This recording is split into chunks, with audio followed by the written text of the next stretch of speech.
MLC ఎన్నికల్లో కూటమి మరో విజయం సాధించింది. ఉమ్మడి గోదావరి జిల్లాల పట్టభద్రుల ఎమ్మెల్సీ అభ్యర్థి పేరాబత్తుల రాజశేఖరం విజయం సాధించారు.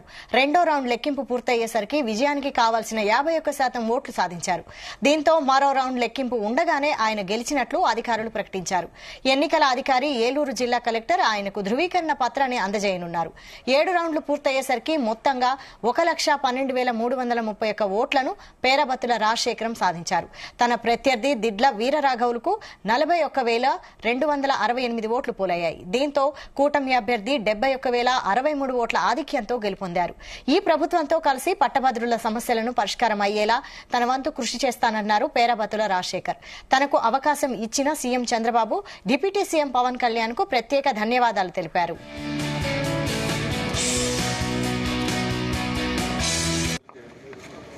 అందరికీ నమస్కారం అండి.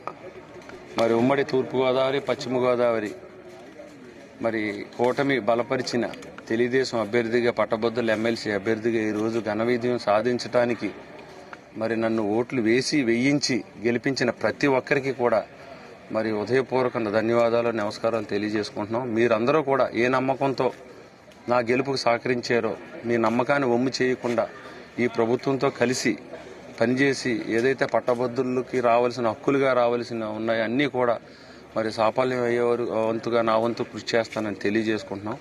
ముఖ్యంగా నన్ను అభ్యర్థిగా ప్రకటించిన చంద్రబాబు నాయుడు గారికి, దానికి సహకరించిన పవన్ కళ్యాణ్ గారికి, అలాగే బీజేపీ అధ్యక్షురాలు పురంధేశ్వరి గారికి కూడా ప్రత్యేకమైన ధన్యవాదాలు. నా విజయానికి సహకరించిన ప్రతి ఎమ్మెల్యేకు, ఎంపీకి, మంత్రివర్యులకు, ఇన్ఛార్జి మంత్రులకు, అబ్జర్వర్లకు, మరి గ్రామ స్థాయిలో మరి ఏదైతే పాయింట్ ఆఫ్ కాంటాక్ట్ గా 30 మందికి ఒక బాధ్యుడిని పెట్టుకున్న వాళ్ళందరూ కూడా మరి విశేషమైన కృషి చేసిన ప్రతి ఒక్కరికి పేరు పేరున నా విజయానికి సహకరించిన అందరికీ కూడా, అలాగే మీడియా మిత్రులకు కూడా ప్రత్యేకమైన ధన్యవాదాలు, అభినందనలు తెలియజేసుకుంటున్నాను.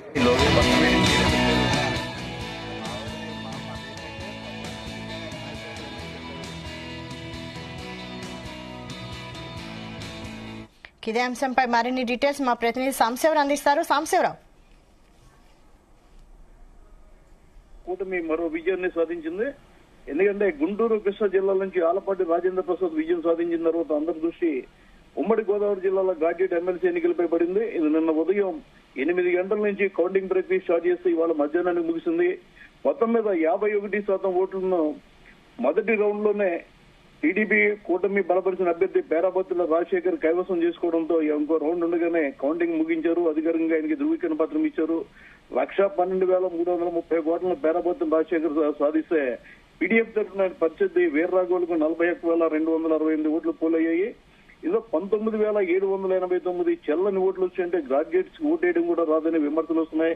అదేవిధంగా మాజీ ఎంపీ హర్షకుమార్ ధనేయుడు సుందరం పోటీ చేస్తే ఆయన భారీ ఎత్తున ఓట్లు చీలుస్తారని అందరూ ఆశించారు. కానీ ఆయన కేవలం 16,183 ఓట్లు మాత్రమే వచ్చాయి. ఉభయ గోదావరి జిల్లాల నుంచి తెలుగుదేశం పార్టీకి చెందిన కూటమి అభ్యర్థి రాజశేఖర్ గెలుపుతో తెలుగుదేశంలోనూ అటు కూటమిలోనూ నూతనోత్తేజం వస్తుంది. ఎందుకంటే ఉమ్మడి తూర్పుగోదావరి జిల్లాలో ఇప్పటి వరకు వైసీపీ తరఫున కుడిపూడి సూర్యనారాయణ, బొమ్మ ఇజ్రాయిల్, తోట త్రిమూర్తులు, అనంతబాబు 4 ఎమ్మెల్సీలు ఉన్నారు. టీడీపీకి సంబంధించి యనమల రామకృష్ణ, కర్రి పద్మశ్రీ ఉన్నారు. యనమల రామకృష్ణ పదవీ కాలం ఈ నెల 29తో ముగుస్తుంది.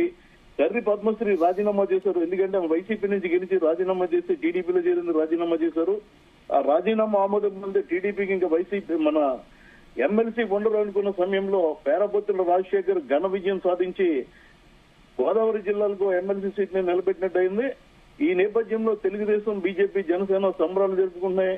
రాజశేఖర్ ది బిఆర్ అంబేద్కర్ కోనసీమ జిల్లా జీవేమరం గ్రామం కావడంతో ఆయన సొంత గ్రామంలో పెద్ద ఎత్తున అభిమానులు సంబరాలు చేసుకుంటున్నారు. గతంలో ఆయన అక్కడి నుంచే ఎంపీటీసీగా చేశారు, ఎంపీపీ చేశారు. అదేవిధంగా ఐపోలవరం జడ్పీటీసీ కూడా పనిచేయడం జరిగింది. ప్రస్తుతం ఆయన కాకినాడలో నివాసం ఉండడంతో కాకినాడ జిల్లాలో కూడా పెద్ద ఎత్తున సంబరాలు నిర్వహిస్తున్నారు. మొత్తం మీద కూటమిలో ముఖ్యంగా తెలుగుదేశం పార్టీలో ఇది మరింత ఉత్సాహాన్ని రేకెత్తించింది. కార్యకర్తలకు ఎక్కడికెక్కడ రోడ్డుపై వచ్చి సంబరాలు జరుపుకుంటూ బాణాసంతో కలిసి మిఠాయిలు పంచుకున్నారు. ఇది ఊహించిన విజయంగానే చెప్పాలి. ఎందుకంటే పీడీఎఫ్ అభ్యర్థి దిడ్ల వీర్రాఘవులు ఎవరైతే ఉన్నారో ఆయన గట్టి పోటీ ఇస్తారని అందరూ భావించారు. సర్వేలు కూడా అంతు చెక్కిన విధంగా భారీ మెజార్టీ రాజశేఖర్ కు రావడం జరిగింది. దీంతో పార్టీ అధినేత చంద్రబాబు గోదావరి జిల్లాలకు చెందిన మొత్తం 34 మంది ఎమ్మెల్యేలు కూడా కూటమికి చెందిన వారు కావడంతో వారిని 5 ఎంపీలని కూడా అభినందించడం జరిగింది. ఇది కాకినాడ నుంచి పోటీ చేసిన కూటమి అభ్యర్థి రాజశేఖర్ విజయానికి సంబంధించిన వివరాలు. రైట్.